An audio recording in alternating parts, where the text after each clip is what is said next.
Olá, galera esperta do Vem Aprender! Tudo bem aí? Estamos começando mais um dia de aulas.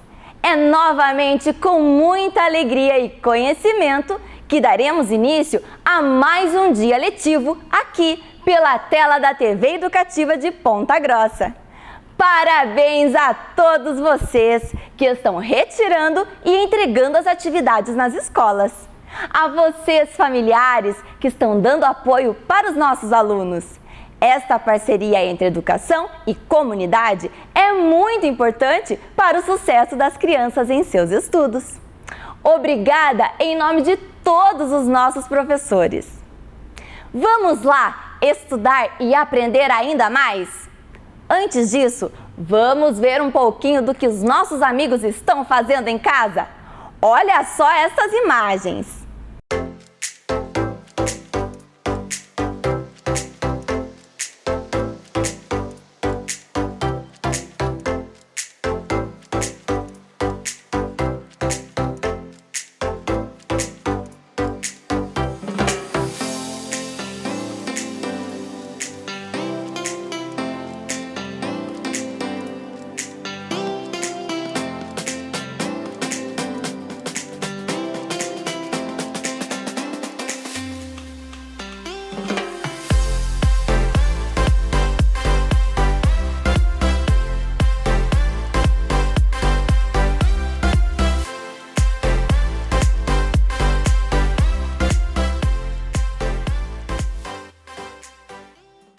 Muito bem, pessoal! Obrigada pela sua participação.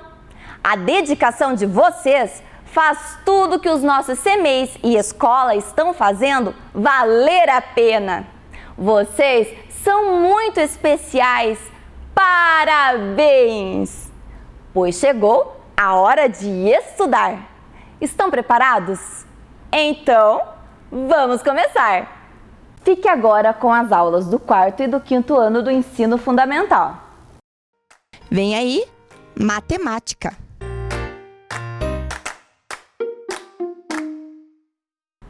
Olá, crianças, tudo bem com vocês? Bem-vindos a mais uma aula de matemática aqui com a professora Anali. Bem-vindos também vocês da Educação de Jovens e Adultos que nos acompanham aqui nas aulas de matemática. Bem-vindos! E hoje, o que nós vamos ver na aula de hoje? Vamos para o nosso objetivo? Resolver situações problemas envolvendo interpretação de gráficos e tabelas. Então hoje nós vamos fazer isso, a gente vai resolver alguns problemas mexendo, com dados que são apresentados em gráficos e em tabelas. E a gente vai olhar para o gráfico e para a tabela hoje assim, um olhar mais de interpretação, de buscar dados que inclusive não estão apresentados ali. A gente vai fazer inferências, O que é fazer inferências? É a gente fazer assim uma dedução daquilo que está ali por trás, das situações que a gente vai estar verificando, ok? Muito bem. Então, para a gente iniciar a aula, a gente vai começar com uma situação problema. Vamos lá? Então, a primeira pergunta que eu faço para vocês é essa. O que são e para que servem os gráficos? Vocês sabem me dizer para que servem os gráficos e o que eles são? Então, leia isso com a professora nessa tarjinha que está aparecendo, nesse destaque aí de baixo, o texto de baixo. Gráficos são modelos visuais utilizados para representar dados, de modo que determinado padrão, fenômeno, tendência, progressão ou comparação fique mais evidente e fácil de entender. Então está aí, esse é o nosso porquê, o nosso para quê. Então os gráficos são isso, são retratos, retratos numéricos de uma situação, de um fenômeno, de alguma coisa que foi pesquisada. Porque é o gráfico que retrata a pesquisa, A gente já estudou isso aqui em aulas passadas também. Lembra que a professora falou para vocês que o gráfico e a tabela surge de uma pesquisa estatística? Então, toda pesquisa estatística retrata os dados que ela recolhe dessa pesquisa em forma de gráfico. Então, o gráfico nada mais é que uma fotografia matemática. Podemos dizer assim, não podemos? Uma fotografia matemática da situação, o que foi pesquisada, ok? Agora sim, vamos para o nosso problema para a gente poder começar a pensar um pouquinho na resolução e na interpretação dos gráficos. Vamos lá? Então tá aí, nós temos uma situação seguinte. Vamos analisar uma tabela e um gráfico de uma pesquisa estatística realizada com os alunos de 5º ano de uma certa escola. A pergunta que foi feita, né, para as crianças foi essa: você tem um celular com acesso à internet? E as crianças, né, do 3º, do 4º e do 5º ano, que a professora até colocou que foi só do 5º, mas não foi, né, foram até o 5º ano, né, o 3º, o 4º e o 5º responderam ali, ó, sim e não. Estão vendo na tabela? Sim e não? Então vejam lá, quantos do 3º sim, quantos do 3º não, quantos do 4º sim, quantos do 4º não. Observando? É a mesma coisa no 5º ano. Muito bem. Então, a tabela, a gente organizou os dados que foram recolhidos. Esses dados que ficam na tabela são dados que a gente chama de dados numéricos, né? São as variáveis numéricas que aparecem na tabela. E o gráfico organizou os dados visualmente, né? Veja, a tabela organizou os números, que a gente consegue visualizá-los. O gráfico do lado organizou visualmente os dados que foram apresentados.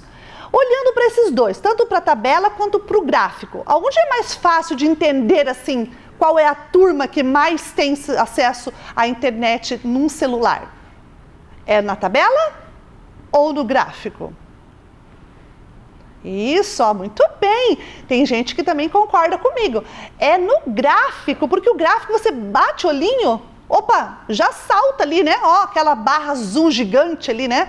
30 pessoas ou 30 crianças, 30 alunos do 5º ano, né? A gente consegue visualizar com mais rapidez. Não que na tabela não dê, a tabela também dá. Só que na tabela é um pouquinho mais devagar, a gente tem que fazer comparações mais assim detalhadas, olhar com mais atenção, que a gente pode perder algum dado, né? E ainda mais essa tabela aí, ela é uma tabela curtinha, né? Tem 3 ali, ó, 3 turmas, né? 3º, 4º e 5º. Mas tem tabelas que são grandes demais, são mais de 10 componentes, né, na tabela. Então, às vezes, demora para olhar e para visualizar qual é o dado importante que a gente está pesquisando ou o dado importante que a gente está interpretando naquela situação. E o gráfico já não. O gráfico bateu o olhinho, já salta assim, né, a informação que a gente quer. E por que acontece isso? Porque o gráfico é visual. É visual, ou seja, a gente consegue visualizar com os olhos mesmo, nitidamente falando, né? Olhar com o olhinho e verificar rapidamente o dado que foi apresentado naquela situação.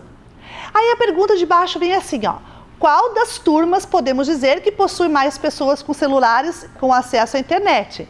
A gente já viu isso, né? A gente viu que era o 5º ano. E como é que a gente sabe que é o 5º ano?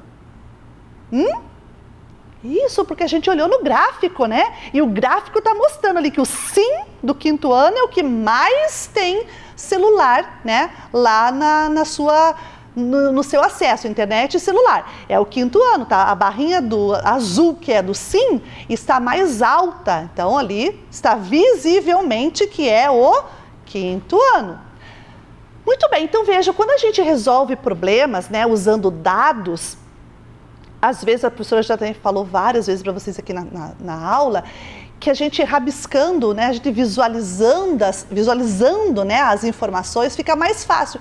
E aí acabamos de comprovar pelo gráfico. O gráfico que a gente acabou de ver, ele ficou bem mais simples de determinar qual era a turma que tinha mais acesso à internet e tinha mais celulares. Porque a barrinha, né, estava lá, visivelmente para a gente descobrir, né? Era bem fácil, inclusive, de determinar. Quanto que na tabela a gente tinha que estar olhando, comparando uma coisa com a outra. Não que não desse, daria também, mas demoraria mais tempo e o gráfico é mais rápido. Por isso que as empresas, a mídia, né, de forma geral, elas usam muito recurso visual, usam muitos gráficos, né? Muito mais do que tabelas.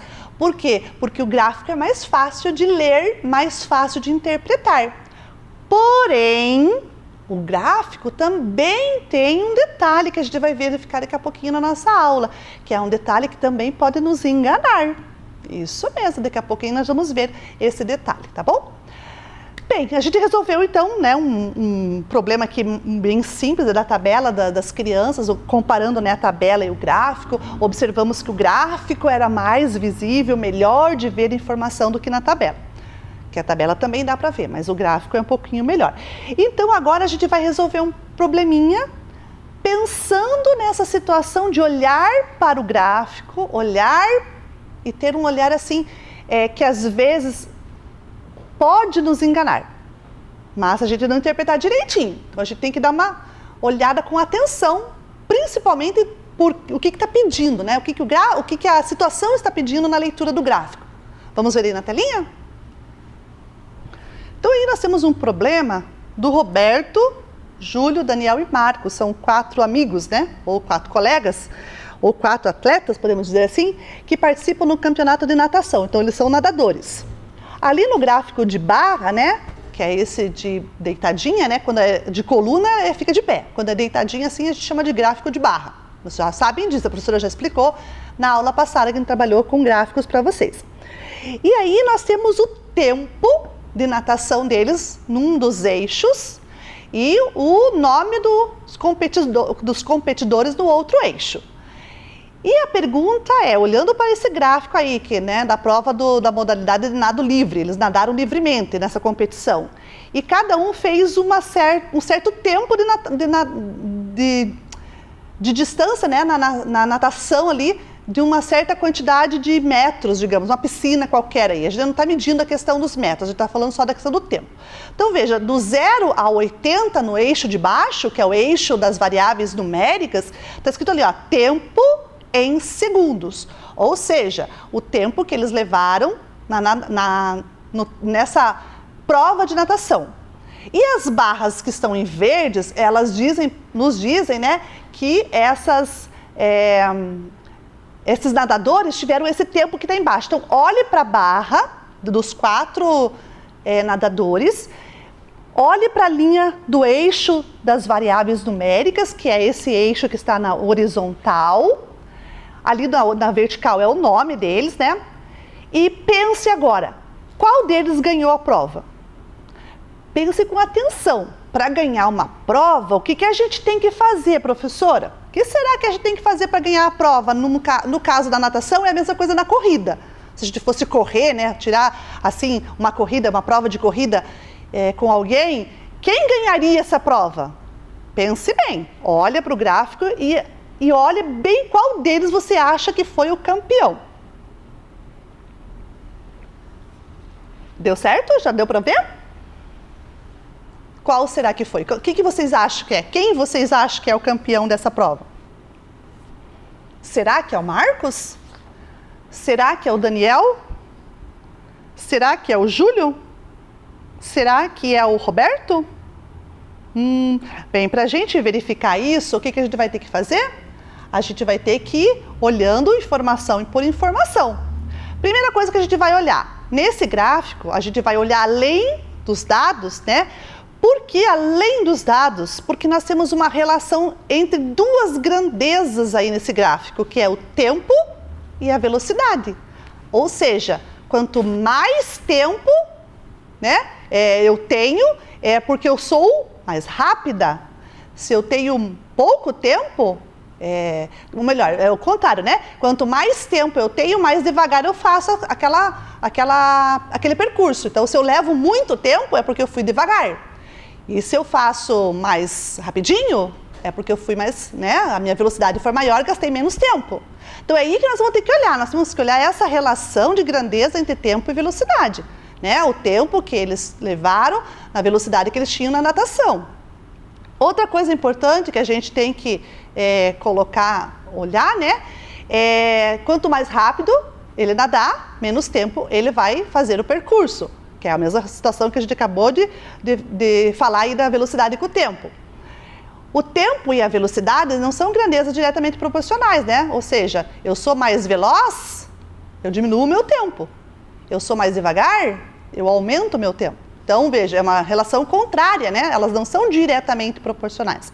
Então, pensando nisso, o que a gente vai observar? Quem ganhou a prova? Quem que foi que ganhou a prova? Quem ganhou a prova foi aquele atleta que tem no gráfico a menor barra. Por que a menor barra, professora? Olha que nós acabamos de refletir ali em cima. O tempo não é proporcional à velocidade, ou seja, quando eu sou mais rápido, né, eu tenho mais braçadas, eu nado mais rápido, eu diminuo o meu tempo. Então, eu aumento a minha velocidade e diminuo o meu tempo. Então, quem ganhou não é quem tem a barra maior, mas sim aquele que teve a barra menor, porque levou menor tempo, né? Menos tempo. Então, nesse caso, foi o Marcos, né? Olhando ali nos risquinhos da tabela, do gráfico, a gente pode ver que ele levou exatamente 48 segundos, né? Ele teve 2 segundos antes de chegar nos 50 ali, para completar essa prova de certa distância. A gente não tá discutindo agora a distância, né? Mas sim a relação entre o tempo, né, e a velocidade deles. Então, veja, quem ganhou foi o Marcos. Repetindo, por que foi ele que ganhou? Porque ele teve a menor barra. E aquele que teve a maior barra, professora, o Daniel ali, ó, que passou dos 70. O que é o Daniel? O que aconteceu com o Daniel nesse caso? O que vocês acham? Se o Marcos foi o que ganhou, porque ele foi mais rápido, né, ele teve menos tempo, então ele ganhou, o que o Daniel fez? Muito bem, ó, raciocinando junto com a professora. Se o Marcos foi mais rápido, levou menos tempo, o Daniel foi mais devagar, levou, né, ele foi assim, muito mais devagar na sua nadada, então ele demorou mais tempo para chegar lá no final da prova. Então, o último lugar era do Daniel. Se a gente fosse fazer um pódio, quem seria o primeiro? Quer dizer, já sabe, né? O primeiro e o último já sabe. O Marcos é o primeiro. Quem seria o segundo? Isso, o Júlio. O Júlio seria o segundo. Quem seria o terceiro? Isso, o Roberto, né? Porque o Roberto ainda, ó, parou nos 70 segundos ali. E o Daniel, que a gente acabou de ver, que nós acabamos de concluir que o Daniel era o último. Muito bem, então vejam, essa situação do gráfico de barras, aí da velocidade e o tempo, é aquela situação que se a gente não prestar atenção no dado e não prestar atenção nas variáveis que tem ali, que nesse caso a professora chamou atenção para vocês porque era a relação do tempo, então eu não posso ganhar demorando mais tempo. Então a barra maior não me diz o ganhador, né? Tem que ser a barra menor. Por quê? Porque existe uma relação aí entre as duas grandezas, né? Que é a velocidade e o tempo. Então tem que prestar atenção nesse detalhe para a gente não errar a interpretação de gráficos. Quando a gente erra a interpretação de gráficos, justamente porque a gente não presta atenção nesses detalhes entre as grandezas que estão ali, né? Então esse foi um dos casos que a gente acabou de mostrar. Vamos para mais um problema? Também nessa mesma perspectiva de analisar os dados dos gráficos? Vamos lá com a professora. Então agora nós temos aí o gráfico do lado, né? E algumas perguntas a gente vai responder sobre ele. Então o gráfico que segue mostra o resultado de uma pesquisa feita sobre os anos de 2003 e 2009, referente à quantidade de alimentos mais comprados pelo brasileiro nos respectivos anos. Vamos analisá-lo. Primeiro, né, a pergunta primeira que quer saber ali, o que o brasileiro mais consumiu no ano, tanto de um quanto do outro.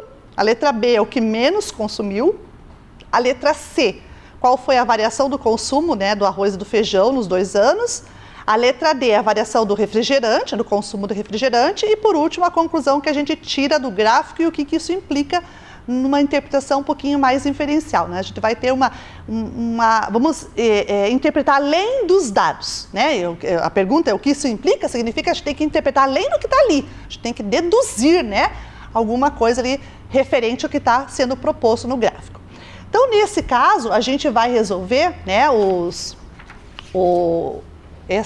esse problema aqui na mesa com a professora. Então, nós vamos olhar aqui que a professora trouxe aqui o cartaz, né, desse gráfico que apareceu para vocês. Aqui está o cartaz com os dados, né, que estão lá, porque a professora vai trabalhar aqui com a ideia da interpretação. Eu quero fazer algumas colocações para vocês na hora que a gente estiver trabalhando. Então, a primeira pergunta significa assim, né, a primeira pergunta que tinha lá era o que o brasileiro mais consumiu nos 2 anos. Então, olhando aqui, ó, olha a legenda. A primeira coisa que a gente tem que observar no gráfico, a gente tem que olhar se todos os elementos estão ali. Tem título? Tem legenda? Tem a fonte? Então, tudo isso a gente tem que levar em consideração. Tem os eixos, né? Aqui tem o eixo da variável categórica, que são as 3 categorias de pesquisa que foram feitas, né? Os 3 alimentos que foram pesquisados, que foram lá, o que mais apareceu.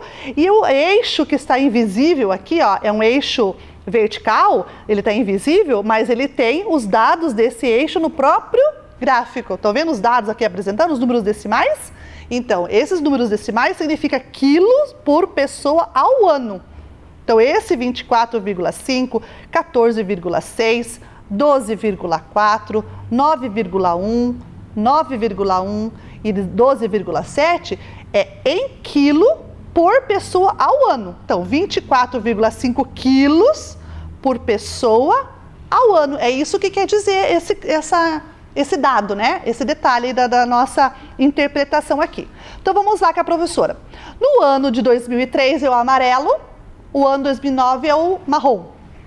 Vamos ver aqui o que aconteceu, qual foi o alimento mais consumido por eles nos 2 anos. Bem, no amarelo, o mais consumido foi o arroz, né? Ó, a barra do arroz está bem alta, 24,5. E no marrom, entre os 3, né, que foi pesquisado, o de arroz também. Então, no ano de 2003 e no ano de 2009, o consumo maior no mercado lá das pessoas durante o ano foi o arroz, que faz parte do nosso prato, né, até hoje, inclusive. E o feijão e o refrigerante ficaram, né, na sequência ali, ó, quanto de feijão no 2003, quanto de refrigerante no 2003. Aqui de feijão 2009, refrigerante 2009. Muito bem, então essa primeira pergunta a gente já respondeu. A segunda, o que foi menos consumido? Bem, no amarelo, o menos consumido em todos dos 3 que foram pesquisados, no ano de 2003 foi a refrigerante de cola. Né? O refrigerante de cola foi o que menos consumiu aqui no 2003. E no 2009, o que menos foi consumido foi o feijão, 9,1. Então tá aqui, né, o gráfico 2009, o menor gráfico é esse, que foi o que menos, e do amarelo o menor gráfico está aqui no refrigerante. Muito bem, respondida a segunda pergunta. A terceira pergunta é qual é a variação de consumo do feijão e do arroz nesses 2 anos? Bem, arroz e feijão nos 2 anos. A variação de consumo significa que eu tenho que fazer o quê? Um cálculo, isso, eu vou ter que calcular, eu vou ter que trazer, né, uma situação assim para descobrir a diferença, né, porque quando ele pergunta assim qual é a variação, significa quanto que variou de um ano para o outro, quanto que subiu ou quanto que desceu. Então vamos ver aqui, o arroz, vamos pegar primeiro o arroz do ano dos 2 anos, a variação aqui, ó, quanto que variou desse para esse. Então a gente vai fazer assim, a gente vai pegar o 24,5 e vamos diminuir, né, do 14,6. Lembra lá a nossa conta lá que a gente faz? A professora ensinou para vocês que vírgula fica embaixo de vírgula na adição e na subtração? Então olha aqui, ó, temos que atender a isso também. Então a gente já consegue fazer esse cálculo porque a gente já teve aula sobre isso, né? Então vamos lá. Aqui a gente não consegue tirar 6 do 5, então a gente vai fazer um empréstimo aqui da unidade, a unidade tinha 4, ficou com 3. Nos décimos eu fiquei com 15 décimos. Agora eu consigo, né? Vão sobrar aqui 9 de resto, né? Porque eu tinha 15, tirei 6, sobraram 9. Agora aqui eu tenho 3, não posso tirar 4 de 3. Vou também fazer aqui o empréstimo da nossa dezena e eu transformei, né, uma dezena aqui em 10 unidades, juntei com os 3 que eu tinha para tirar agora o 4, né? Então vamos tirar agora 4 de 13. 4 de 13, também 9. E 1 menos 1 é nada. Então, olha aqui, ó, vírgula, nós repetimos. O que aconteceu aqui? Nós temos quase 10 pontos de diferença, né? Nós temos 9,9 pontos de diferença no consumo de arroz de um ano para o outro. Então, aumentou ou diminuiu? Diminuiu, né? Porque eu tenho a diferença de 9,9, mas aqui, ó, do 24 passou para o 14. Então, quase 10 pontos, né? De diferença entre um ano e outro no consumo de arroz. Muito bem. E agora, A próxima pergunta era qual era a diferença do feijão, né? Agora vamos pegar o feijão lá. Qual é o dado do feijão? O feijão é 12,4. Então vamos pegar aqui. 12,4. Vamos escrever aqui na nossa lousa. 12,4. E vamos retirar 9,1, que é o valor do ano 2009. Vamos descobrir a diferença entre essa variação aqui. Então, aqui 4, vou retirar 1, vão sobrar 3. Aqui eu posso ir direto 9 para o 12, professora, sem precisar emprestar? Posso, porque eu não tenho mais ninguém aqui embaixo do 1, ó. Tá vendo? Olha, a professora vai virar aí para vocês verem. Eu não tenho ninguém embaixo do 1 aqui, ó, para tirar. Então, eu posso ir direto do 9 para esse 12 que está aqui? Posso, não preciso fazer aqueles empréstimos, porque ele já está ali. Ele já está ali, eu já posso fazer direto. Então, 9 para 12, vão sobrar 3, né? Então, aqui, ó. A variação do feijão foi de 3,3 de um ano para o outro. 3 quilos, né? Porque nós estamos trabalhando com quilos, 3,3. E o de refrigerante, se a gente for pegar o de refrigerante também, né? É a variação do consumo. Vamos pegar lá agora o valor do refrigerante. Tínhamos, né, em 2003 um valor, em 2009 outro valor. Mas como eu estou trabalhando com a diferença, eu vou pegar sempre o maior menos o menor. Não posso pegar esse menos aquele. Eu tenho que pegar esse e retirar esse para descobrir a variação. Quando a professora fala de variação, é exatamente esse pedacinho aqui, ó, da diferença entre eles que eu quero saber. Né, ó, essa variação é isso aqui, ó, né, é esse pedacinho da diferença entre os dois. Então, vamos lá, 12,7, retiramos daí 9,1,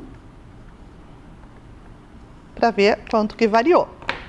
Então, 7 tirando 1, vão sobrar 6, aqui 9, já sabemos, né, para 12, 3. Então, qual foi a variação? Em quilos, 3,6 quilos. No caso ali, a gente está trabalhando com quilo, né? Mas pode trabalhar quilo, professora, refrigerante de cola, porque a gente tem uma relação aqui. A professora já mostrou para vocês, quando trabalhou com volume, né? Que dentro de um decímetro cúbico cabe 1 litro. E se a gente for pegar o decímetro cúbico e pesar na balança, ele tem exatamente 1 quilo. Então, a gente pode estabelecer essa relação também nos líquidos. Não é normal e não é, assim, uma coisa comum de se fazer. Mas existe essa possibilidade de fazer a comparação usando outra medida, né? Mas enfim. Então, a variação foi de 3,6 pontos durante o ano, né? Para a pessoa no consumo de refrigerante. E a última pergunta era, que conclusão a gente pode tirar disso?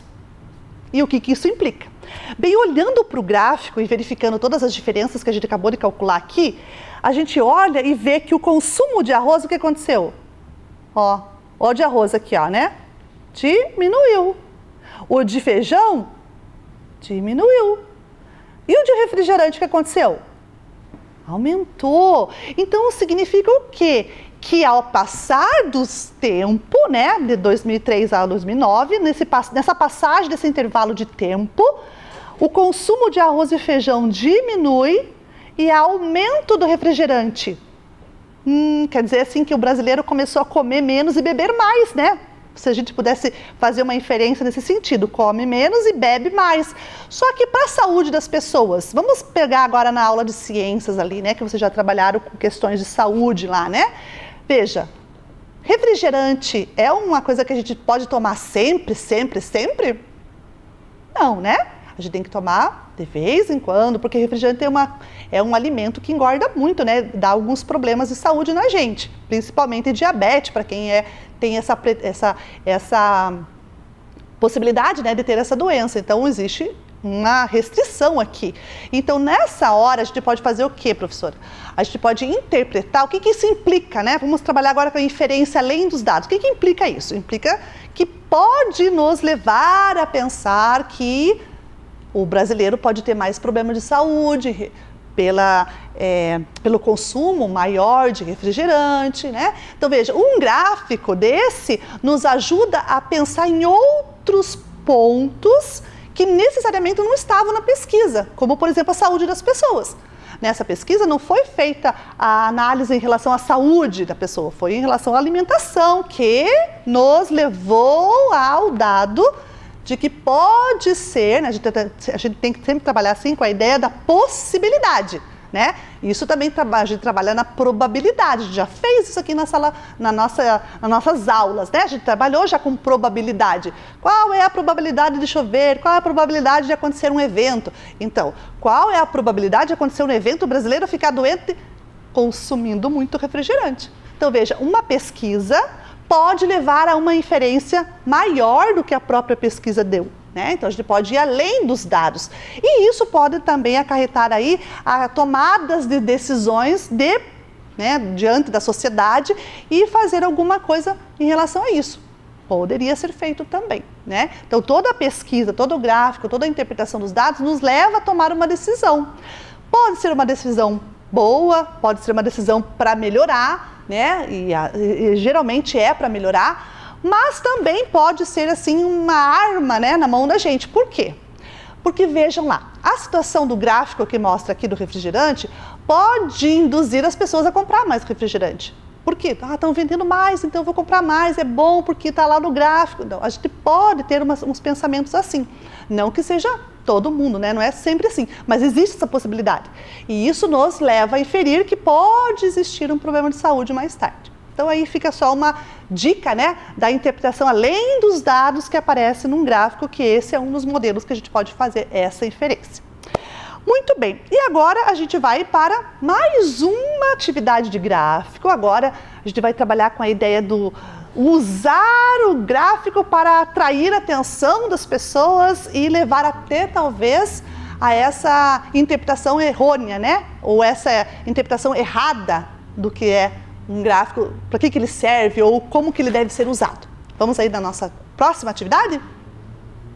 Então veja, nós temos aí um gráfico agora de uma situação de revenda de automóveis, né? Uma revendedora de automóveis lançou uma propaganda com dados de uma pesquisa que realizou nos últimos anos de venda. Outra revendedora, concorrente, também fez o mesmo. Vamos observar aí os gráficos que foram usados nessa propaganda. Então aí está apresentando para vocês aí na telinha, ficticiamente, porque é um dado fictício, né? A gente inventou esses dados aí para trabalhar na aula de hoje. Então, por ser um dado fictício, a gente vai fazer umas comparações aí em relação a essa ideia do uso do gráfico. Veja lá, o que está aí no lado esquerdo da telinha de vocês, revendedora A, no lado direito, a revendedora B. A pergunta é, qual das duas revendedoras está muito bem nesse mercado de vendas de automóveis e por quê? Vejam, olhando para o gráfico, sem se, assim, de cara, assim, olhando, você vê, nossa, né, como são parecidas, né? Olha lá o gráfico da revendedora A, o gráfico da revendedora B, eles estão, assim, muito próximos. Dá para dizer até que elas venderam quase a mesma coisa. Será?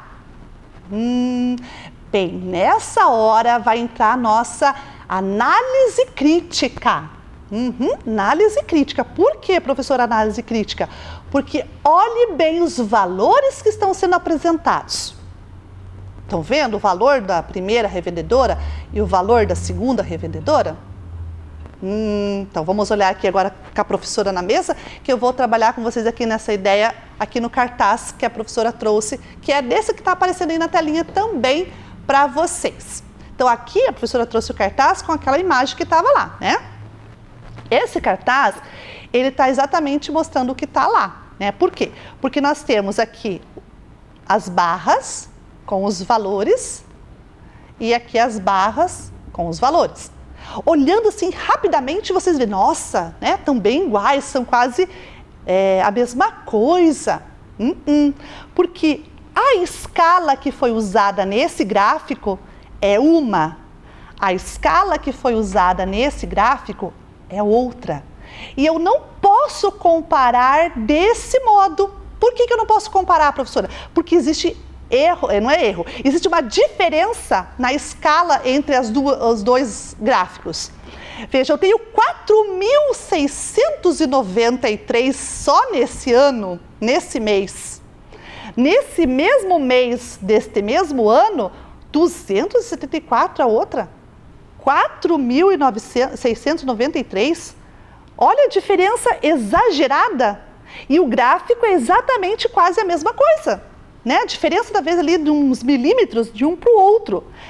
Por que aconteceu isso, professora? Por que será? Veja, a revendedora A, né, ficticiamente falando, né, vamos fazer de conta aqui, os dados são todos inventados, essa revendedora colocou na propaganda dela esse gráfico para mostrar o quanto ela vende, né, o quanto existe uma possibilidade de venda nessa fábrica, nessa revendedora, melhor falando, né, de carros. Ela vende bastante, então ela quis mostrar para o público como ela vende, para vender mais ainda.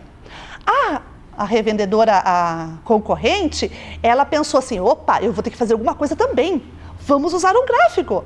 Mas só que a gente vai fazer um gráfico assim para meio que dar uma iludida aí no nosso consumidor. Vamos usar uma escala diferente da deles para que fique meio que parecido, para a gente poder mostrar que nós também vendemos muito. Opa, aí que está o erro, né? O erro nosso de consumidor é não prestar atenção nesses pequenos detalhes que às vezes um gráfico pode nos enganar. Então é isso que a professora quis trazer para vocês aqui na aula de hoje com esse gráfico, né? A professora quis mostrar para vocês que a gente tem que olhar para o gráfico e conferir algumas coisas no gráfico. Primeiro é isso, a gente tem que olhar para ver se o gráfico, além dos elementos que ele precisa ter, né, que é o título, a fonte, os eixos, enfim. Além disso, nós temos que também olhar a escala. Porque se a gente não olhar a escala, a gente pode cometer um erro. A gente pode cometer um erro de interpretação, né? E dizer que o A ou o B, né, nesse caso, é melhor um do que o outro. Ou às vezes mostrar que são equivalentes, ou seja, parecidos, que foi o gráfico que aconteceu aqui com esses gráficos, né? As duas revendedoras, elas ficaram assim quase mostrando ali que são, né, pareio para venda. E não são. Uma está a muito mais do que a outra. Então, um gráfico, se a gente não conseguir ler ele com detalhes críticos, a gente pode cometer um engano. E esse engano, às vezes, pode nos prejudicar. Por quê? Né? Se fosse um gráfico, por exemplo, aí de preço, né, de alguma coisa que tivesse que comprar necessário para a nossa casa, a gente olha, né, uma informação dessa, a gente vai, de repente, né, para uma loja, ou para um supermercado, ou para qualquer outro, outro estabelecimento, a gente vai para lá pensando que lá tem o que a gente precisa, mais barato, melhor, e na outra tem ali melhor que naquela lá que a gente foi. Então a gente tem que tomar muito cuidado e interpretar o gráfico desse modo. Aí a gente consegue ter uma análise crítica, né? Fazer uma crítica frente ao que está sendo exposto, igual a professora trouxe aqui nesse exemplo para vocês das duas revendedoras, que a professora elaborou esse problema para mostrar para vocês a diferença e a importância que tem no nosso olhar crítico, principalmente frente à escala de um gráfico, tá? Porque ela pode nos enganar. Muito bem, então tudo isso que a gente viu hoje na aula, né, foi para nos ensinar a ler gráficos e resolver problemas a partir dessa leitura. Mas eu quero mostrar agora para vocês assim, umas dicas, né? A professora trouxe uma lista de algumas dicas para a gente ser bem bom na interpretação de gráficos. Vamos ver aí na telinha? Então veja, são importantes dicas essas aí, ó.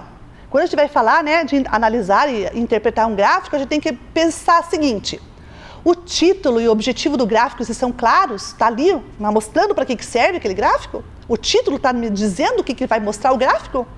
O conteúdo faz sentido? Faz sentido eu olhar o que está ali e fazer assim uma análise? Opa, mas isso aqui parece ter uma coisa errada aí, alguma coisa não está certa. Opa, então alerta piscando, né? Temos que tomar cuidado com isso daí. A fonte dos dados está explícita no gráfico, ou na figura, ou até no texto que acompanha esse gráfico? Tem que ter uma fonte, da onde foi tirada aquela informação. Porque hoje em dia existem muitas fake news, né? A gente pode aí se enganar com algumas coisas que são falsas. Então a gente tem que tomar cuidado também e olhar a fonte de onde veio esse gráfico. As informações foram obtidas de fonte confiável? Será que aquelas pessoas que produziram o gráfico são confiáveis?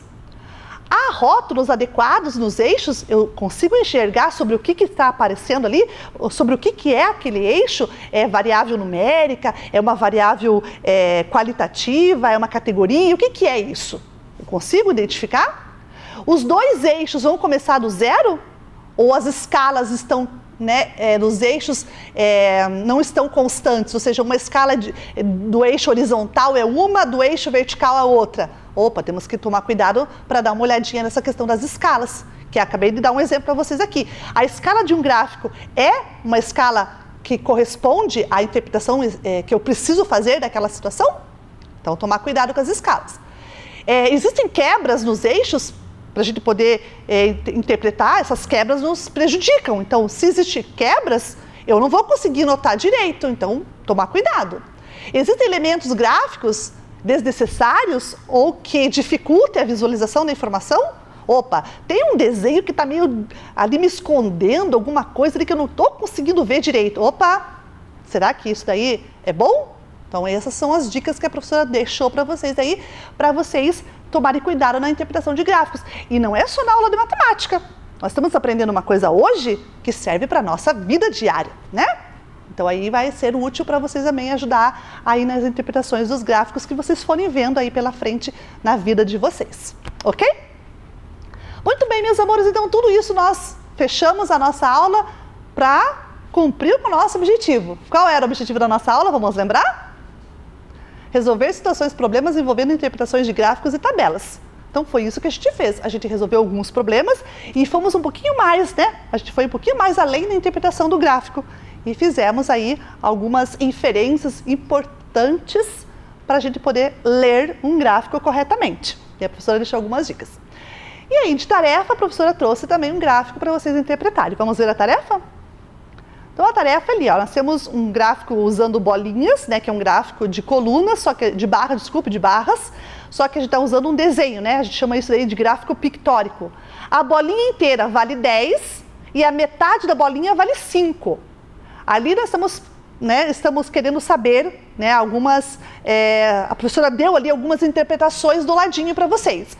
3 estão corretas. Vocês vão marcar um xizinho dentro aí do parênteses de 3. Uma está errada. 3 estão certas. Vocês vão ler as alternativas, vão olhar para o gráfico e vão verificar se o que está escrito do lado ali é verdade ou mentira. Se for verdade, você marca um xizinho porque está certo. Se for mentira ou se não for verdade, você deixa em branco.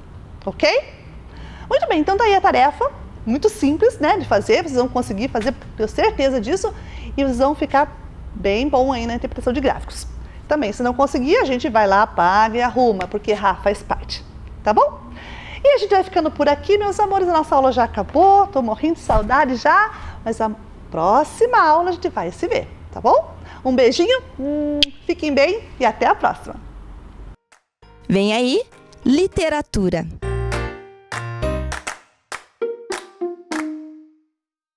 Olá, crianças, tudo bem?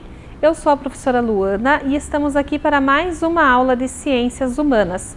Vamos para os objetivos da nossa aula de hoje.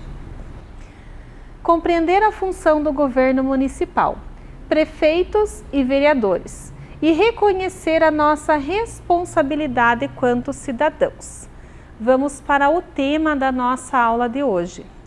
Governo municipal e cidadania. Então, nós vamos conversar sobre as partes do governo municipal e a nossa responsabilidade quanto cidadãos. Todos somos cidadãos, então todos nós somos cidadãos brasileiros de uma cidade, de um estado, de um país.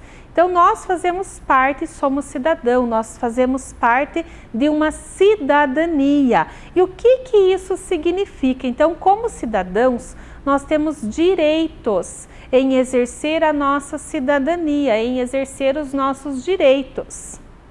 O que será que isso significa? Então, cidadania é a expressão concreta do exercício de democracia.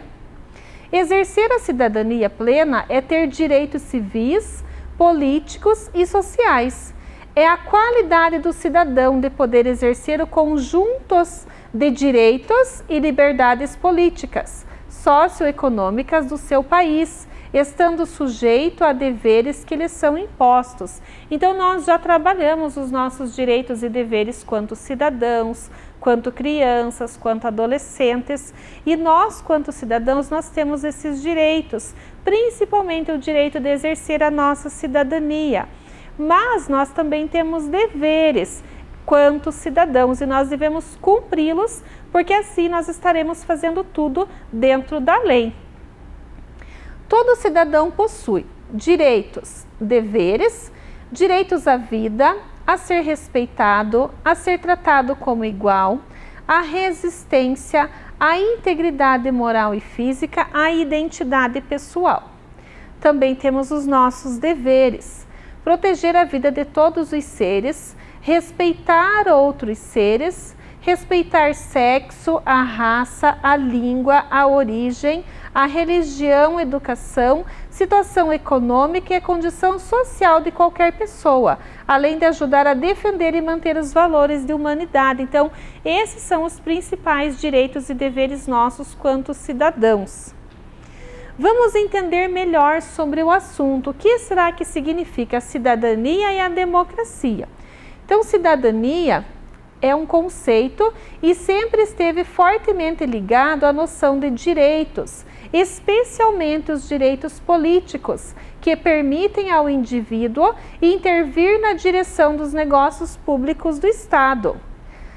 Depois temos a palavra democracia. Demo mais kratos, que é um regime de governo em que o poder de tomar importantes decisões políticas está com os cidadãos, ou seja, o povo, direta ou indiretamente por meio de representantes eleitos. Então, nós, quanto cidadãos, temos o direito de eleger os nossos candidatos, os nossos políticos, aqueles que irão nos representar através da democracia, através do nosso voto. Então, pensando em democracia, nós temos o direito de votar. Então, nós temos esse direito e as eleições ocorrem de 4 em 4 anos e é através delas que nós escolhemos os nossos políticos. Nós temos eleições federais e temos as nossas eleições municipais. Nas eleições federais, nós escolhemos o presidente, os deputados estaduais e federais, senadores e governadores. E nas eleições municipais, prefeito e vereadores. Então, essas são as duas etapas de eleições que nós temos. Das eleições federais para as municipais, é uma diferença de 2 anos uma da outra, e cada eleição federal e cada eleição municipal é realizada de 4 em 4 anos. Então, as pessoas escolhidas ficam no poder durante 4 anos. Nós estamos em ano eleitoral, então isso significa que podemos exercer o nosso direito quanto cidadão e escolher os nossos candidatos a prefeito e a vereador durante esse ano de 2020. Mesmo passando por uma época de pandemia, as eleições deram uma pequena atrasada, mas elas vão ocorrer. Então, esse ano é um ano que nós temos o direito de exercer o nosso poder quanto cidadão. Para isso, nós precisamos ter um título de eleitor. Então, quem não tem o título deve ir ao fórum, eleitoral e solicitar, para que possa exercer esse direito quanto cidadão de escolher os seus candidatos para que eles possam ser eleitos. Então, para isso é preciso fazer o título eleitoral. Para fazer esse título, a pessoa precisa ter de 16 anos no mínimo, até 18 anos não é obrigatório. Mas depois dos 18 anos, esse é um dever quanto cidadão. Então, nós somos obrigados a ter o nosso título eleitoral para fins quanto cidadãos que nós somos aqui na nossa cidade, no nosso estado, no nosso país. Então, nós precisamos escolher através da eleição. Então, esse ano nós vamos escolher prefeito e vereadores. Então, através do nosso voto, nós vamos fazer as nossas escolhas. E você em casa, sabe qual que é a função desses cargos políticos? O que cada pessoa escolhida quanto prefeito e quanto vereador tem de função e de obrigação quanto ao seu cargo público, quanto ao seu cargo escolhido lá para eles exercerem esse direito deles também e governar uma cidade. Então, o que fazem os vereadores? Os vereadores cuidam dos interesses e necessidades da população. São responsáveis por elaborar projetos e leis para o município, discuti-los e votá-los. também fiscalizar as ações do prefeito e dos funcionários públicos, além de avaliar os orçamentos do município e aprovar os gastos realizados pelo prefeito. E também o vereador não tem limite de mandatos, desde que seja eleito pela população. Então, um vereador pode se candidatar várias vezes, desde que ele seja eleito pelo povo. Então, se as pessoas votam nele e ele se candidatou e ele ganhou, ele pode exercer o seu papel de vereador. Então, não tem número de mandatos. Vamos ver qual a função do prefeito. O que faz um prefeito? Então, um prefeito é responsável por administrar o município, definir como será distribuído o dinheiro público que vem ao município através dos impostos. Também cuida do transporte público, saúde, educação, limpeza urbana, saneamento básico, manutenção dos espaços públicos da nossa cidade. Ele sanciona ou veta projetos de lei votados pelos vereadores. Também pode apresentar projetos à Câmara Municipal. E o prefeito tem um mandato de 4 anos e pode se reeleger apenas uma vez consecutiva. Então, um candidato a prefeito, quando ele se candidata, ele pode se reeleger apenas uma vez consecutiva. Passado algum tempo, ele pode se candidatar novamente, mas consecutivamente apenas 2. Então, ele fica 4 anos, pode exercer um mandato de mais 4, fechar 8 anos, daí ele é obrigado a sair para dar espaço a outra pessoa. Nós iremos escolher esses candidatos, então a nossa cidade e todas as cidades do Brasil vão escolher os seus candidatos a prefeito e a vereador. Então, nós aqui de Ponta Grossa, no estado do Paraná, também vamos passar por essas eleições. Aqui a professora trouxe 2 símbolos da nossa cidade, né? O nosso brasão de Ponta Grossa e a nossa bandeira municipal. Então, esses são os símbolos da nossa cidade. Quantas pessoas nós temos em Ponta Grossa? Então, nós temos aproximadamente 351.736 pessoas na nossa cidade de Ponta Grossa. E nós temos aproximadamente 239.611 eleitores. Então, nós temos mais da metade da população que já pode votar, que pode exercer o seu direito quanto cidadão. Então, esse é o número de habitantes e de eleitores que nós temos aqui em Ponta Grossa. A nossa história eleitoral começa lá atrás. Então, há muito tempo atrás, começa a nossa história eleitoral. No dia 15 de setembro de 1823, através de alvará imperial, foi criada a freguesia de Estrela. Em 1840, o patrimônio foi aumentado por área denominada Rincão da Ronda. E pela Lei Provincial número 34, no dia 7 de abril de 1855, foi criado o município de Ponta Grossa. Então, essa história eleitoral já vem há muito tempo. Então, nossa cidade faz parte de uma história. E através dessa história também são escolhidos os nossos candidatos. Vamos ver como funcionava tudo isso lá no início. Então, o nosso primeiro prefeito aqui de Ponta Grossa foi Coronel Cláudio Gonçalves Guimarães. Então, com a proclamação da República e após a promulgação da Constituição Republicana no ano de 1891, os governos municipais seriam escolhidos por votos em eleições diretas, com a duração de 4 anos de mandato. Durante o governo provisório do Marechal Deodoro da Fonseca, enquanto a Assembleia Constituinte elaborava a nova Constituição, procedeu-se à nomeação de intendentes para governar os municípios.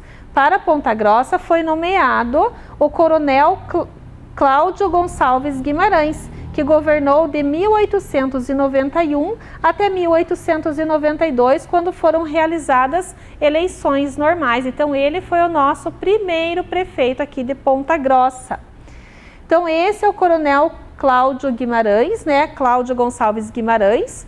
Ele foi nascido em Ponta Grossa, foi fazendeiro de uma ilustre família da nossa cidade e faleceu aqui também em Ponta Grossa no ano de 1896. Então, aqui está uma foto do nosso primeiro prefeito aqui de Ponta Grossa. Como o nome dele, nós temos uma escola que também possui esse nome, que é a Escola Coronel Cláudio Gonçalves Guimarães. Ela fica situada na rua Bonifácio Ribas, número 240, em Uvaranas, aqui em Ponta Grossa. Então, nós temos uma escola em homenagem ao primeiro prefeito da nossa cidade. Também com o nome dele, nós temos o nosso calçadão da rua Coronel Cláudio. Então, o nosso calçadão lá também é em homenagem ao nosso primeiro prefeito aqui da cidade de Ponta Grossa. Aqui nós temos também a imagem da nossa Câmara Municipal de Ponta Grossa. Aqui ficam os 19 vereadores que serão eleitos no ano de 2020 para assumirem os cargos em 2021. Então, aqui está a foto do lado de fora da nossa Câmara Municipal e também do lado de dentro. Então, é um lugar onde os nossos governantes tomam decisões importantes para a nossa cidade. Quantos prefeitos nós já tivemos até hoje? Então, Ponta Grossa teve 42 mandatos à prefeitura, né? Então, 42 vezes foram eleitos prefeitos para tomarem conta e cuidarem da nossa cidade. Alguns deles comandaram a cidade mais de uma vez, mais de 2 vezes. Então, foram 42 mandatos desde a fundação de Ponta Grossa até o ano que nós estamos em 2020. E também aqui a professora trouxe a foto da nossa Prefeitura Municipal, né, o prédio da Prefeitura Municipal de Ponta Grossa, que é um prédio muito bonito, e é lá que o prefeito fica também tomando decisões importantes em relação ao nosso município. Aqui o nosso atual prefeito de Ponta Grossa, Marcelo Rangel, que assumiu a prefeitura em 2012 até o ano de 2016, e de 2016 até agora 2020, quando entregará o seu cargo a outra pessoa. Então, esse é o nosso atual prefeito. Também com o prefeito da nossa cidade, nós temos as nossas secretarias. Então, não é somente o prefeito e os vereadores que tomam conta da nossa cidade, nós temos também as nossas secretarias. E é através delas que as pessoas conseguem fazer tudo aquilo que é necessário dentro da nossa cidade. Vamos ver quais são essas secretarias. Nós temos a Secretaria de Administração e Recursos Humanos, Secretaria de Cidadania e Segurança Pública, a Secretaria da Fazenda, Secretaria do Meio Ambiente, Secretaria de Agricultura, Pecuária e Abastecimento, a nossa Secretaria de Educação, a Secretaria de Governo, Secretaria de Serviços Públicos e também a Secretaria de Políticas Públicas, Secretaria de Esporte e Turismo, são 2 secretarias separadas. Também temos a Secretaria de Indústria, Comércio e Qualificação Profissional, além da Secretaria de Infraestrutura e Planejamento. Então, a nossa cidade é comandada, além do prefeito, dos vereadores, pelas pessoas que tomam conta dessas secretarias. Então, cada uma delas tem uma pessoa que administra e é responsável por tudo aquilo que é necessário para ser feito dentro da nossa cidade. Então, agora a professora vai passar para uma cruzadinha que nós iremos fazer na nossa bancada. Essa cruzadinha vai ser enviada também às escolas, então durante a nossa aula, vocês podem estar com ela aí para fazendo junto com a professora aqui na bancada. Então, nós vamos passar para lá e a professora vai fazendo uma pergunta de cada vez na nossa cruzadinha e nós vamos respondendo e completando ela lá atrás. Então, nós vamos começar aqui pela nossa pergunta número 1. O que será que está perguntando aqui no nosso envelope número 1. Então, expressão concreta do exercício da democracia e da. O que será que é esse e da? A professora vai abrir o envelope e aqui nós temos a resposta da nossa cruzadinha. O que será que vai formar aqui nessa pergunta? Então, o que será que tem aqui nessa pergunta? O que será que está perguntando na nossa pergunta número 1? Então, vamos começar com uma letrinha. Vocês podem ir fazendo a cruzadinha junto com a professora. O que será que nós podemos completar ali? É uma palavrinha que nós falávamos lá no início da nossa aula. A professora colocou a letra C e a letrinha I. O que será que nós fizemos aqui? Nós já fizemos o si. Si, letrinha D. Depois de C, nós precisamos de uma vogal. Qual será que é a vogal que vem ali?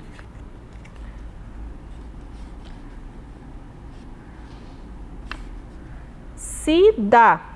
O que será que nós começamos a formar aqui? Mais uma letrinha D. Depois dessa consoante, nós precisamos de mais uma vogal. Si, dá, dã. Que letrinha que está faltando? N. Estamos quase completando a nossa pergunta número 1. Si, dá, dania. Então, essa é a resposta da nossa pergunta número 1. Observe lá com a professora. Expressão concreta do exercício da democracia e da cidadania. Então, essa é a resposta da nossa pergunta número 1. Agora, nós vamos para a nossa pergunta número 2. Responsável por administrar o município. Quem será que é responsável pela administração do nosso município? Nós falamos que esse ano é ano eleitoral. As pessoas são responsáveis por administrar o nosso município. Quem será que é o maior responsável por essa administração? Ele tem um cargo. E ele será o nosso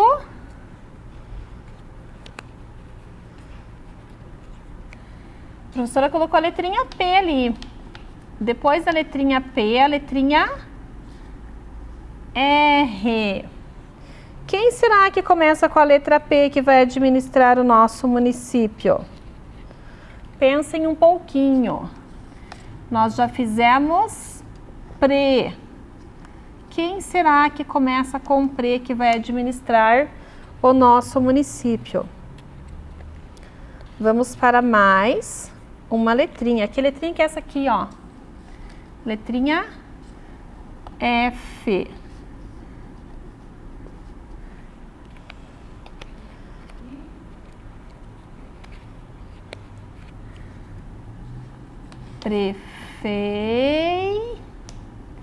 Lembrem-se que ali nós já temos a letrinha I. Essa é uma cruzadinha, então as letras vão se cruzar.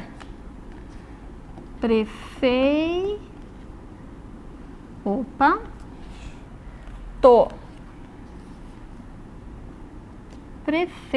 Então, aqui nós temos a palavra prefeito. Então, essa é a nossa pergunta número 2. Então, o responsável por administrar o nosso município é o prefeito. Vamos agora para a nossa pergunta número 3. Qual o nome do atual prefeito de Ponta Grossa? Vocês devem saber o nome do atual prefeito aqui da nossa cidade. Quem será que é? Vamos colocar também a resposta na nossa cruzadinha. A professora está com o nome dele aqui na mão. Quem será que é? As letras estão bagunçadas. Começa com a letra M, o nome do nosso prefeito.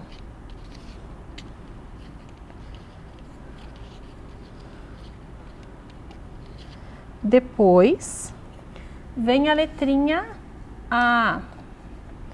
Ma. Letrinha R.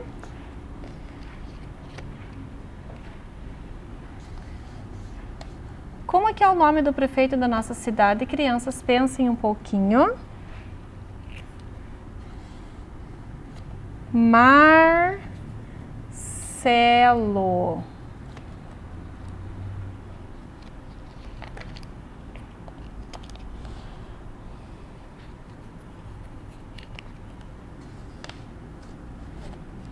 Marcelo. E aqui nós temos que pôr uma letra. A professora derrubou uma letrinha no chão, vamos juntar. Então, o nome do nosso prefeito aqui, a professora formou Marcelo. Depois do Marcelo tem um espacinho, porque daí vem o sobrenome dele. Então, vamos colocar ali o nosso espacinho. E a letra R, não esqueçam que a letrinha A já está aqui para cruzar com a outra palavra.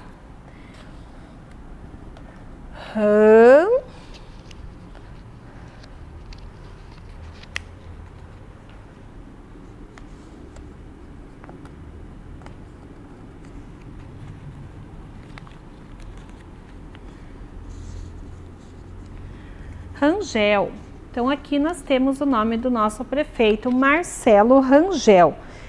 Então, essa é a resposta da nossa pergunta número 3. Quem é o nosso atual prefeito? Vamos para a nossa pergunta de número 4. Em homenagem ao primeiro prefeito de Ponta Grossa, foi nomeado uma rua em nossa cidade e uma... Fora a nossa rua, aqui de Ponta Grossa, que é bem famosa, foi nomeado mais uma coisa que também tem o nome desse prefeito. O que será que é? Vamos completar a nossa cruzadinha com o número 4. Então, fora a rua, nós temos também o nome de uma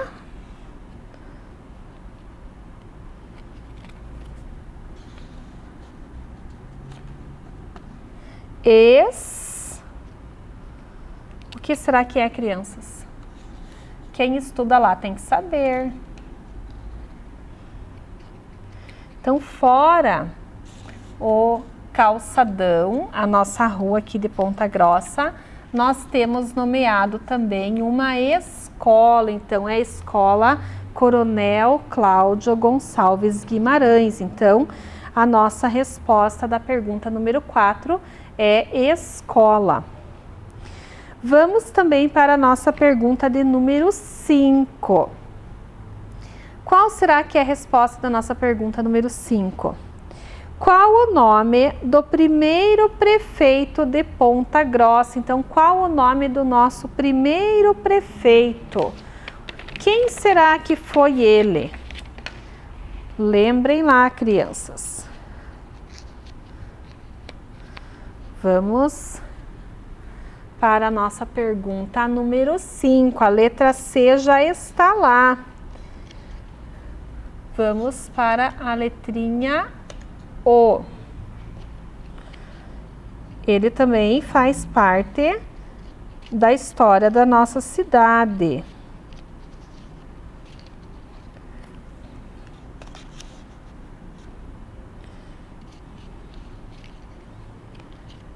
Depois da letrinha C, a letrinha O, a letrinha R, mais uma letra O. Coro. Letra N.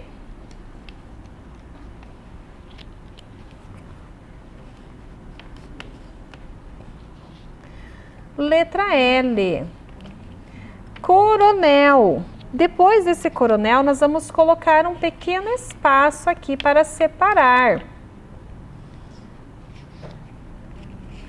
Mais uma letra C. Depois da letra C, a letra L. Depois da letra L, nós vamos precisar de uma Vogal, olhem que essa vogal tem acento. Letra U. Depois da letra U, a letrinha D. Depois da letrinha D, a letra I. E por último, a letrinha O. Então, aqui nós temos o nome do nosso primeiro prefeito aqui de Ponta Grossa, Coronel Cláudio. Vamos para a nossa pergunta de número 6. Então, a pergunta de número 6 é: Ponta Grossa já teve 42 pontinhos de prefeito. O que será que é esse 42? Lembram que a professora falou que teve vários prefeitos e alguns deles exerceram mais mandatos. O que será que é essa resposta aqui? Então, nós temos 42, letra M, letrinha A. Depois dessa letra A, letra N. Pensem um pouquinho lá com a professora. Nós tivemos 42, o que, crianças?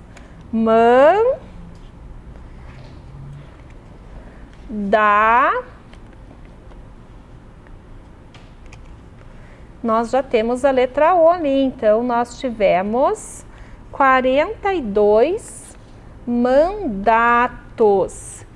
Então, na nossa cidade, nós já tivemos 42 mandatos aqui em Ponta Grossa. E agora a nossa pergunta número 7, a nossa última questão aqui da nossa cruzadinha. São responsáveis por elaborar projetos e leis para o município, discuti-los e votá-los. Quem será que são essas pessoas? Eles também serão eleitos, eles serão escolhidos através dos nossos votos para comandar a nossa cidade junto com o prefeito. Como será que é o nome dessas pessoas? Começa com a letra V. Lembrem-se do início da nossa aula lá, quando nós falamos que nós teríamos eleições. Nós escolheríamos o prefeito e os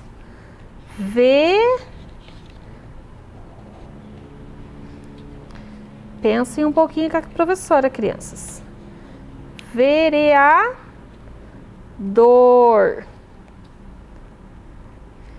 Então, nós vamos, além da escolha do nosso prefeito, nós vamos escolher os nossos vereadores. Então, a nossa pergunta número 7. Opa! Nós já temos a letra D ali. Quase que a professora coloca duas letras D.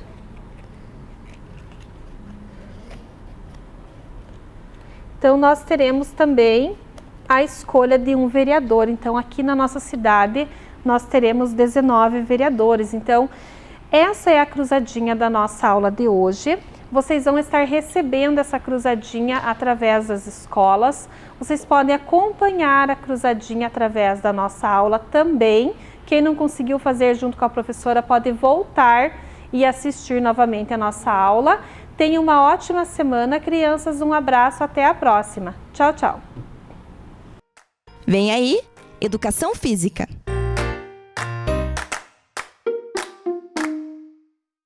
Olá, alunos, como vocês estão? Nós estamos bem. Eu quero agradecer a presença primeiramente do professor William, do professor Cláudio, da professora Marcela e eu me chamo Tatiane. Hoje, então, nós vamos ter uma aula de jogos de mesa e tabuleiro. O primeiro jogo que nós vamos trabalhar é o estica e solta. O segundo jogo é o jogo da borboleta. Depois vocês vão ver que a tela aparece aqui, ó. O jogo parece uma borboleta, por isso o nome aqui no nosso país. Então, o primeiro jogo que nós vamos trabalhar hoje, ele veio da França. Não tem muito escrito sobre o histórico desse jogo, mas só que ele veio da França. Então, como esse jogo é feito? Nós temos aqui, então, um caminho a percorrer nesse jogo. Então, ele tem aqui a numeração de 1 a 10 e depois aqui de 1 a 10 de novo. O jogo vai começar pela casinha 10. Então, como que a gente vai fazer esse tabuleiro? Eu, primeiramente, fiz um quadrado aqui, depois apaguei a linha aqui, um quadrado 15 por 15. Depois eu vou dividir as casinhas 3 centímetros cada uma. Então, eu vou fazer aqui para vocês verem e vou mostrar como a gente vai iniciar para fazer esse tabuleiro. Para fazer o tabuleiro, eu precisei de folhas A4, um pedaço de papelão para depois grudar aqui atrás para ficar mais firme o jogo. Eu precisei de canetinha para fazer o contorno, pode ser lápis de cor, pode ser lápis de escrever, pode ser o que vocês tiverem em casa, ou até a tinta guache ali que eu trouxe como opção. Nós também vamos precisar de um dado, que vocês já aprenderam em outros programas, então um dado lá para a gente fazer o sorteio do jogo. E 2 tampinhas de garrafa PET, que vai iniciar o jogo aqui na casa 10, como vocês podem observar que eu vou segurar aqui, certo? Então vamos lá começar o jogo. Como que nós vamos fazer esse jogo? Eu vou fazer as linhas aqui, eu já mostro para vocês. Então primeiro eu vou pegar um lápis de escrever e vou fazer o jogo lá. Vou fazer um quadrado 15 por 15. Então eu fiz o quadrado 15 por 15.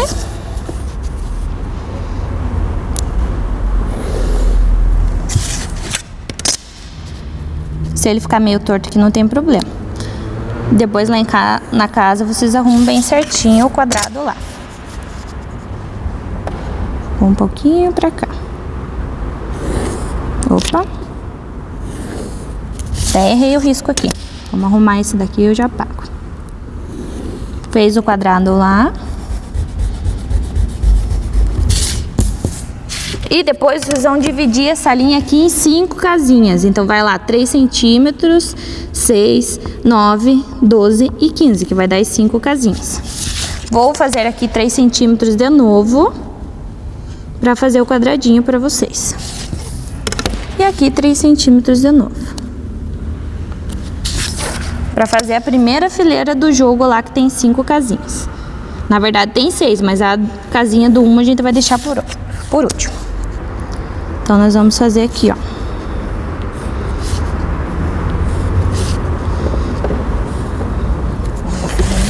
Ó, como vocês podem observar aqui no jogo, eu fiz a primeira parte do jogo. Ainda falta mais uma casinha aqui, que é a do número 1. Então nós vamos fazer a casinha do número 1 aqui do ladinho, com 3 centímetros. 3 aqui e 3 aqui. A gente tem que ser um pouquinho mais rápido. Então, ó, a casinha do número 1 tá feita lá. Depois vocês podem apagar aqui, que ficou meio torto, mas não tem problema. Fiz a primeira fileira. Então, eu vou fazer a segunda aqui descendo agora, que são 3 casinhas para baixo. Então, já conta uma aqui, que é da primeira fileira, mais 2. Então, vamos lá. Fiz 3, desci 3 aqui, ó. 1, 2 e no 9. Daí é só fechar aqui do outro lado. E fez a casinha. Deixa eu ver aqui. 3 aqui e 3 aqui. Então, risquei, fechei aqui.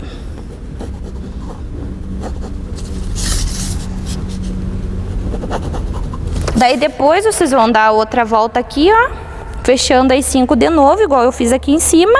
Fechei e depois virei aqui de novo. Então, vocês vão fazer esse movimento. Só não vão fazer aqui essa fileira, porque não tem casinha aqui, como vocês podem observar aqui no jogo.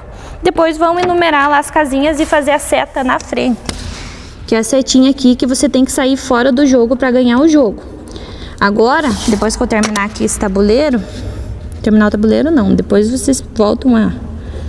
Faz lá em casa com paciência. Faz bem bonitinho. Então, o objetivo é você chegar nessa casinha aqui, ó, que é a da flechinha aqui na frente. Continuou o tabuleiro lá, vocês numeraram as casinhas de 1, 2, 3, 4, 5, 6 até o 10 e depois aqui eu vou voltar. Então, eu vou falar 9, 8, 7, 6, 5, 4, 3, 2, 1. Para jogar esse jogo, nós vamos precisar, então, de 2 pecinhas, que são as 2 pecinhas de cada jogador. Então, vou chamar aqui o professor Cláudio vai jogar com a professora Marcela. Então, para iniciar o jogo, existem 2 maneiras de jogar esse jogo. Primeiro, iniciando na casa 10.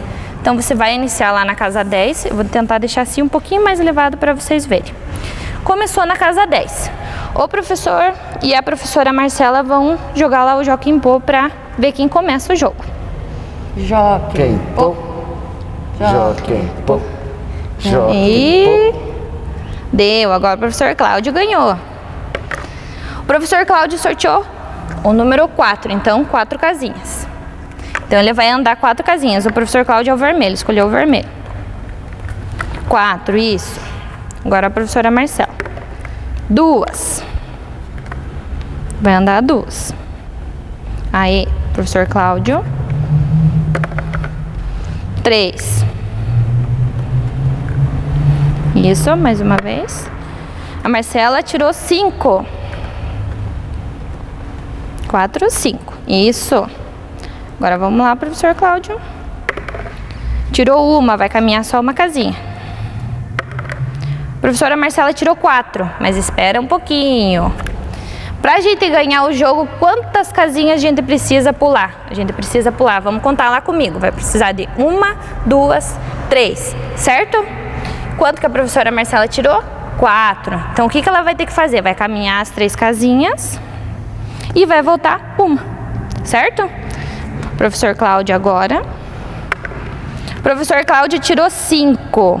Então ele vai ter que caminhar 1, 2, 3, 4, 5. Não está sendo dessa vez, professor Cláudio. Quanto que a professora Marcela precisa tirar? O número 1. Não tirou, tirou 4. Então vamos lá.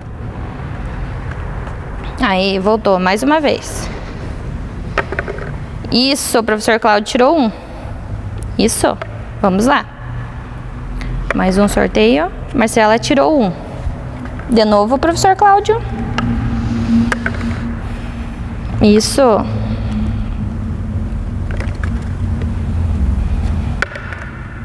Dois. Tirou 2. Pronto. A professora Marcela ganhou esse jogo.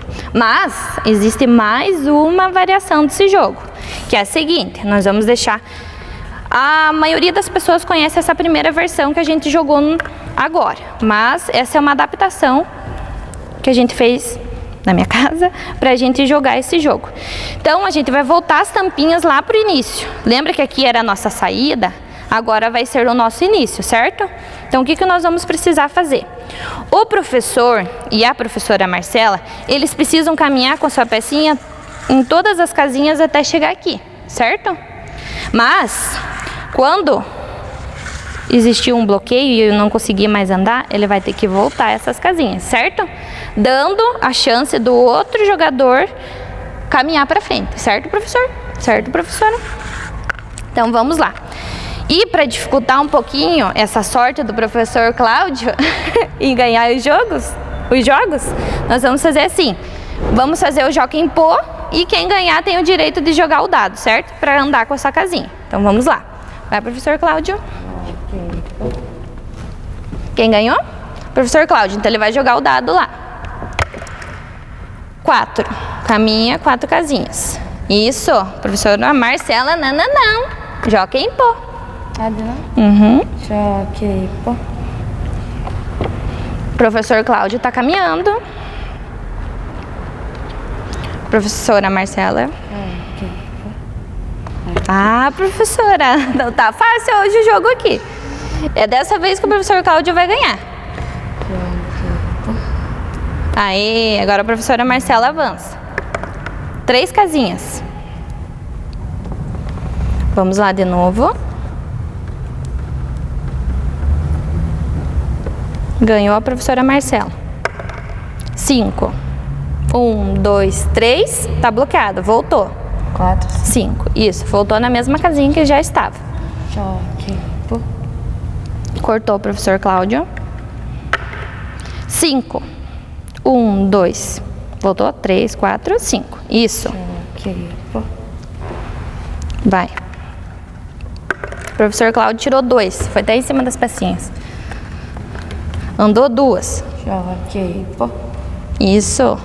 Ganhou o professor Cláudio. 6.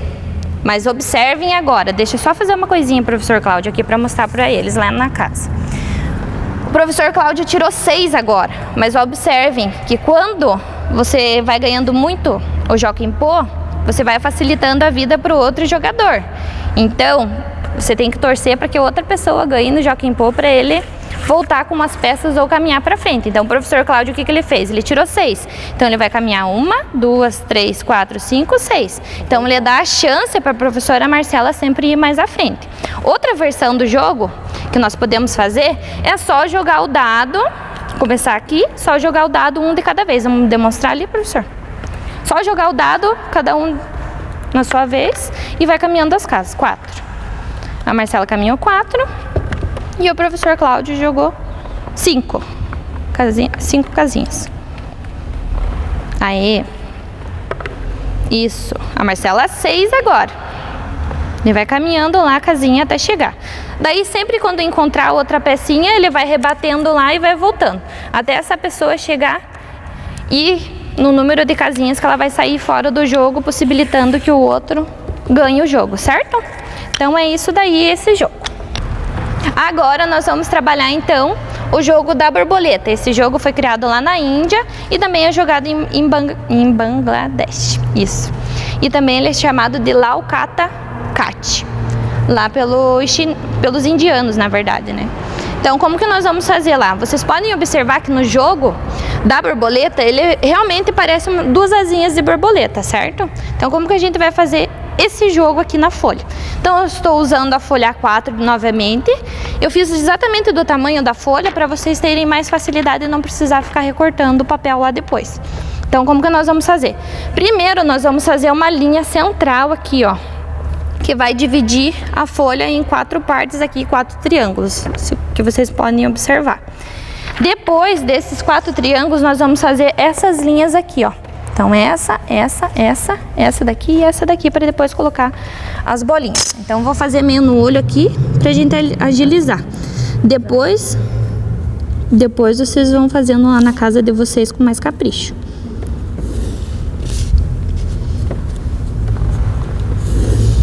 Vou fazer aqui do outro lado e já mostro pra vocês.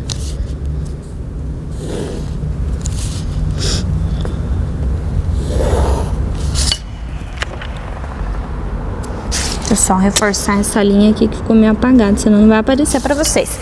Então, ele vai ficar dessa maneira aqui, ó. Os risquinhos desse lado e os risquinhos desse outro lado. Então, primeiro nós vamos fazer um círculo central, que é esse círculo aqui, que é o único que vai ficar sem pecinha. Então, nesse círculo central aqui, eu usei, por exemplo, a tampinha dessa cola aqui para fazer o círculo. Então, vou colocar lá no meio, vou ver bem do ladinho lá qual tá certo e vou fazer o círculo lá. Depois do círculo central, nós vamos fazer os círculos aqui nas laterais. Então, é 3 de cada um. Não sei se vocês lembram, ele parece meio lá o jogo de tria ou trilha lá, como queiram. Que ele tem as casinhas lá que você pode andar. Ele até lembra. Depois, quando vocês forem jogar, vocês vão lembrar da dama que captura também. Então, aqui nós vamos fazer as outras bolinhas. Então, só vou fazer um lado, depois em casa vocês fazem lá o outro lado, que vocês têm mais tempo para caprichar melhor, igual a professora fez ali. Esse daqui eu coloquei muito para cá, vou ter que colocar mais para lá. Espera aí. Vou apagar aqui e deixar fazer a bolinha central primeiro.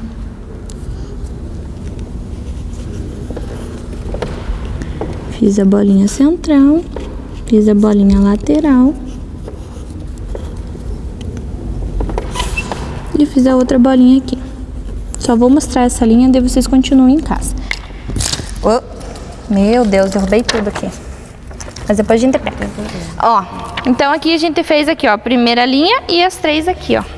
Certo? Depois vocês continuam lá na casa e agora eu vou mostrar pra vocês como a gente vai jogar. Pra jogar esse jogo, depois que vocês fizerem o tabuleiro lá na casa, nós vamos precisar das pecinhas. Professor Cláudio, pega pra mim ali, fazendo favor. O professor William pegou. Derrubei as verdes. Então nós temos que fazer 9 pecinhas de cada cor. Então eu usei aqui o papelão. Deixa eu ver se tem as 9 aqui. 2, 4, 6, 8, 9. 2, 4, 6, 8, 9. Então, 9 amarelas e 9 verdes. Eu cortei o papelão lá e fiz a bolinha e depois pintei com tinta guache. Vocês podem usar canetinha, lápis de cor que tiver em casa. Ou usar as tampinhas de garrafa PET que dá certinho lá também, ó. para colocar, só que precisa ser de 2 cores, certo? Então, como que nós vamos fazer agora?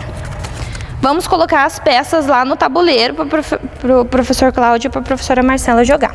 Então, coloquei as 9 peças lá nas casinhas. Eu já mostro para vocês. A professora Marcela está ajudando a colocar a amarela. Opa!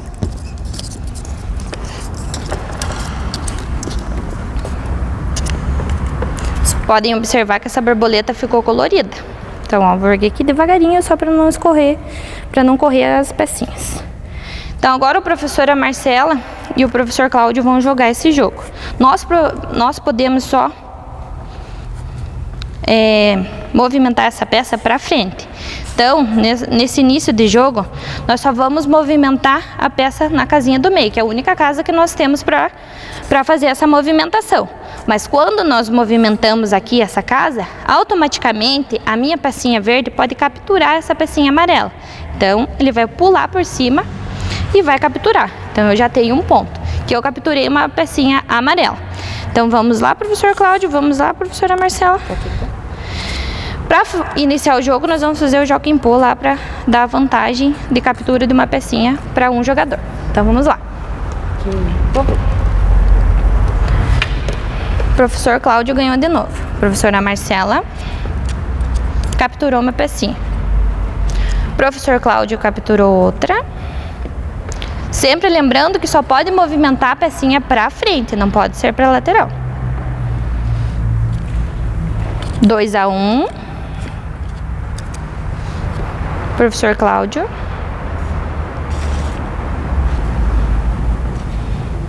Isso, professora Marcela. 3-2.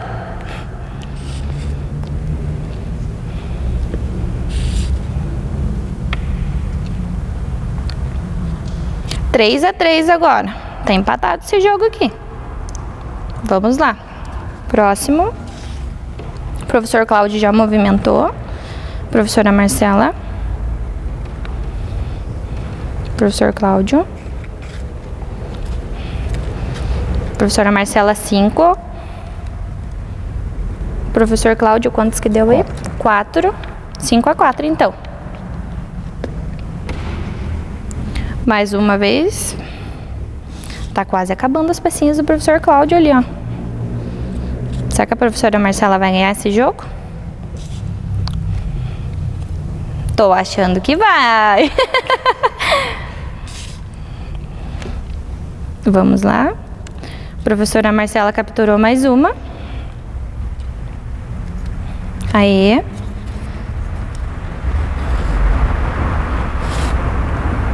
Vai, professora Marcela. Só pra frente. Isso.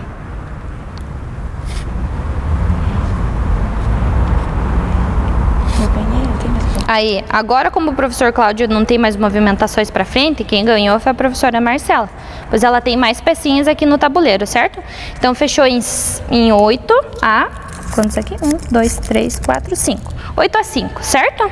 Então, esses 2 jogos que nós trabalhamos hoje na aula. Espero que vocês tenham gostado. E até a próxima aula. Tchau!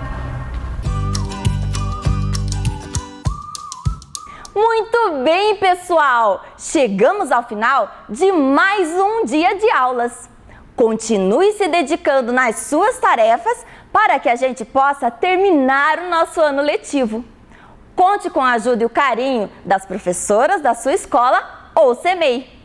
Para ver de novo este programa, acesse o Face da TV Educativa. Obrigada pela sua companhia e até o próximo programa. Tchau! Balu é um rato que vive na casa de Dona Maricota e ele rói tudo que ele vê e Dona Maricota fica brava. Beto tem uma bola e adora jogar com os seus amigos. Beto chuta a bola e ela rola direto para o gol. Verde. Purple. Amarelo. Preto.